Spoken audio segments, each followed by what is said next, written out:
Now, Right to Care is calling on men to get medically circumcised this summer. The health department says while there is a demand for the procedure in winter, it declines in summer, of course putting additional pressure then on hospitals and clinics. Let's find out why and why it's so important to talk about circumcision again. Right to Care's Sizwe Hlongwane joining us this morning. Good morning, Sizwe, joining us from Centurion. Let's first of all talk about why is there more demand for circumcision during winter and not during summer? I know it seems like an obvious question, but I actually don't know the answer.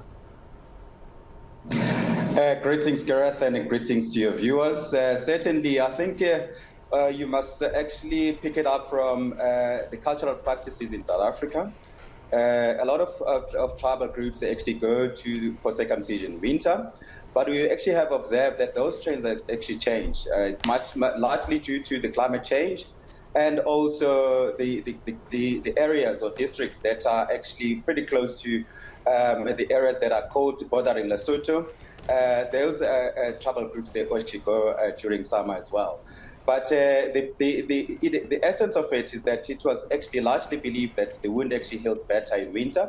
But scientifically, we have proven that this is not the case. Even in summer, the wound actually can heal using the right conditions that we actually produce when a client is actually coming to our centers for VMMC.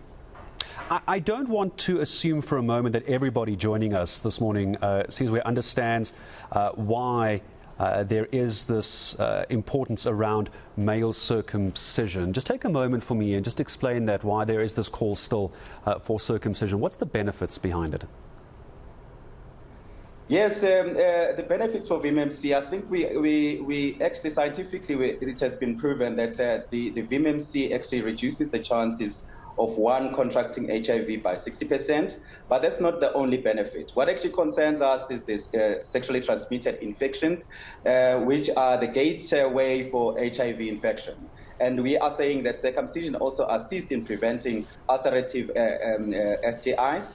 And also, it also assists in preventing the transmission of human papillomavirus to females during sexual intercourse. So the benefits are actually quite many.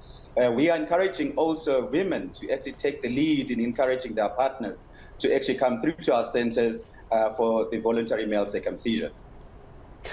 Let's talk about the procedure for a moment as well, because we're watching visuals now. I'm sure this is filmed somewhere at a local clinic. How long does the procedure take? And I think more, and a warning to all the gentlemen watchers this morning, there's an injection involved. There's enough to make us all cringe. What's the procedure? How long does that take, and what's the recovery?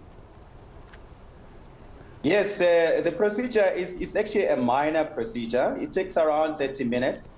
Definitely there will be a discomfort when you are actually localizing the area, but we can actually give confidence to all the gents that definitely the pain is actually manageable. That's why we actually use the local anesthetic, so that during the procedure you don't actually feel any type of discomfort. And certainly after after a day or two, you are able to resume your normal work. And definitely, I think after 6 weeks, you are actually healed. So it's a very small discomfort and a lifetime of benefit, because you do circumcision once, and certainly you reap the benefits for the rest of your life. I like how blasé you are about a little bit of discomfort and returning to work. By work, I imagine you're talking about getting back to the office as well. But I imagine then you can't just walk into a clinic. You would have to pay for this, don't you? You have to pay for medical procedures in our country. Most people won't have that money. Talk to me about the finances behind this. Yes, the circumcision that is rolled out in collaboration with the Department of Health is free of charge.